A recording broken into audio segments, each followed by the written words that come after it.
Addressing is a key function of network layer protocols that enables data communication between hosts on the same network or on different networks. IPv4 provides hierarchical addressing for packets that carry our data. Designing, implementing, and managing an effective IPv4 addressing plan ensures that our networks can operate effectively and efficiently. Each device on a network must be uniquely identified. At the network layer, we use IP addresses for this identification. Each packet that is sent onto the network is identified with the source and destination addresses of the two end devices. These addresses are 32 bits in length and are carried in the network layer header. For those of us in the human network, a string of 32 bits is difficult to interpret and even more difficult to remember. Therefore, we represent IPv4 addresses using dotted decimal notation. We define a network as a group of hosts that have identical bit patterns in the network portion of their addresses. The host portion identifies one device on that network. If you don't already know the conversion process, learn to convert binary to decimal so you can easily identify the details of an IPv4 address. Within the address range of each IPv4 network, there are three types of addresses. These are network addresses, broadcast addresses, and host addresses. The network address is the Layer 3 method used to identify a group of devices. For example, the network shown in the figure is the 10.0.0.0 network. Devices on the 10.0.0.0 network have identical patterns in the network portion of their addresses. The network address has all zeros in its host portion, as seen here. The IPv4 broadcast address is a special address for each network that enables communication to all the hosts in that network. To send data to all hosts in a network, a host can send a single packet that is addressed to the broadcast address of that network. The broadcast address has all ones in the host portion, as seen here. The broadcast address in this case is 10.0.0.255. Host addresses are used to uniquely identify end devices on a network. Host addresses fill the address space between the network address and the broadcast address. In this example, host addresses range from 10.0.0.1 through 10.0.0.254. In an IPv4 network, hosts can communicate in one of three different ways: unicast, broadcast, and multicast. Unicast transmission is used for the normal host-to-host communication in both a client-server and a peer-to-peer network. Unicast packets use the host address of the destination device as the destination address in the IP packet. Broadcast transmission is used to send packets from a host to all other hosts on a network. In this case, the packet contains a broadcast address as its destination address. When a host receives a packet with the broadcast address as the destination, it processes the packet as it would a packet to its unicast address. A directed broadcast is sent to all hosts on a specific network. The limited broadcast, as seen here, is used for communication with all hosts on the local network. Multicast transmission is designed to conserve bandwidth on networks.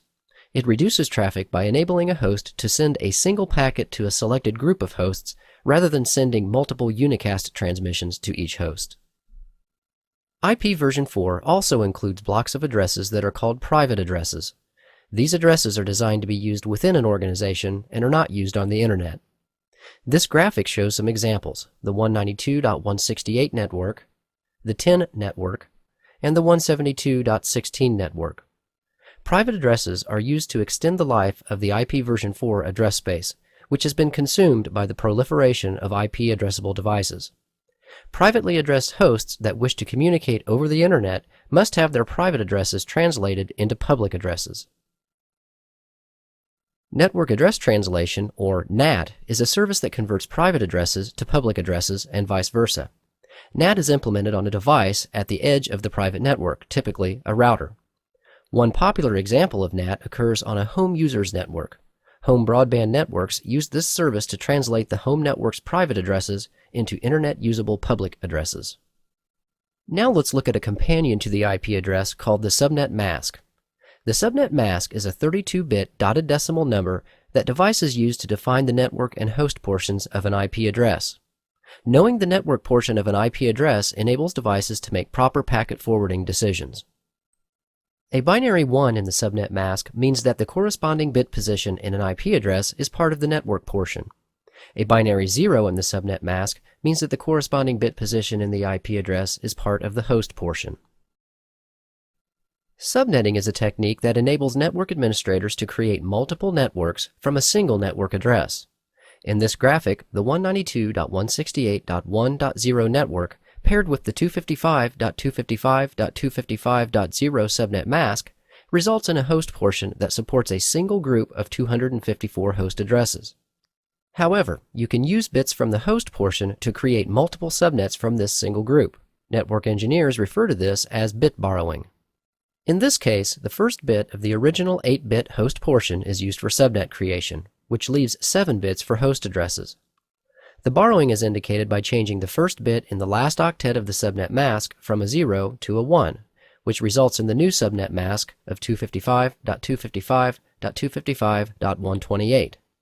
By recalling the definition of the subnet mask, we can see that the first bit of the last octet of the address is now part of the network portion, not the host portion. The result of this subnetting scheme is the transformation of the original single group of 254 addresses into 2 groups of 126 addresses.